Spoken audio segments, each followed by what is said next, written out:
All right, well, we did talk earlier. I'm getting a lot of email on it. A chemical attack survivor, Qassam Eid, telling me last hour that Assad does, in fact, have to go, like now. Do you think, Qassam, it's about getting rid of Assad? It's not just about dealing with the chemical, getting rid of, Assad himself. And without doing that, then this is going to keep happening. Of course, sir, of course. He only understands the language of power. He believes that he's above the law. He believes that his Russian and Iranian friends will keep him from harm forever because of Obama's inaction.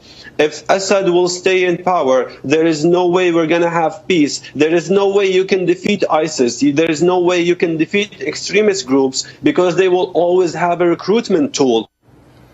All right, to Zuhdi Jasser, of course, the American Islamic Forum for Democracy president. And you know, Zuhdi, we've talked about this in the past, as evil and as horrific as Assad is. We've learned in the case of Libya, certainly in the case of Iraq toppling Saddam Hussein, that what you get afterwards is just bedlam, pandemonium, civil war, craziness. And certainly that's the case with Libya. I'm wondering if that's the fear we have about regime change built on those experiences. So we're not eager to topple Assad, despite the different messages we got out of the administration this weekend. Well, Neil, as the heart-wrenching narrative from Bassam and our family, my family's in Aleppo and some in Damascus, they've been just bombarded and massacred for years now. And it's not about America regime changing, but it's about the Syrian people. It's about having a strategy. And while I was definitely in favor of no-fly zones and helping them defeat the Assadist regime in 2011, 2012, now since then, I think we need a more strategic approach, which is we make Iran and Russia remove their influence so that it truly turns into a civil war. Second, remove the Saudi, Qatari, and Turkish radicalization of the Islamists, since they're only helping the radicals. And then third, provide safe havens in areas in which moderates can start to rebuild themselves. If we knock out Assad right now, as much as we'd be cheering the end of that, they'll just replace it with another Alawite radical Shia jihadist rather than having a process of revolution which the Arab awakening allowed us to see. You know the region so well, Zuhdi, but I worry about, be careful what you wish for. You topple this guy.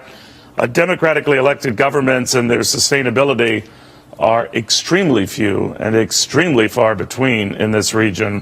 What makes us think that getting rid of Assad will ease that, especially when the Russians clearly like having him around, clearly like the ability that he provides to provide them a port and allow them to expand their military influence in that region.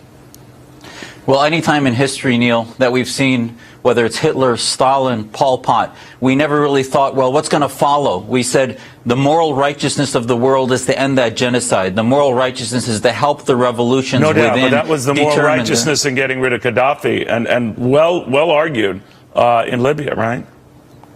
Oh, yes, and the problem with that is the Obama administration had no follow-through. They had no process in which to help civil society in Libya defeat the two evils of theocratic Islamism and secular fascist Arab dictatorship. Both need to be defeated. If we simply say we're going to alternate between one or the other, you're going to continue this cycle of the 20th century policy, which was the enemy of the enemy is our friend. And that doesn't work. We need to start a process that capitalizes on the Arab awakening that was a revolution of people that wanted freedom, that need the free world to weigh in, not with boots on the ground, but to weigh in with civil society development. But are we prepared, do you think, Zuhdi, in this country for the possibility that with the spring uprising, for example, going back to Egypt, that the government that takes over might not be that friendly to our interests? Now, that was with the Muslim Brotherhood, and of course there was a coup that followed that. My only point in saying this is that it is the great unknown, and would we, and do you think that we as a country would be comfortable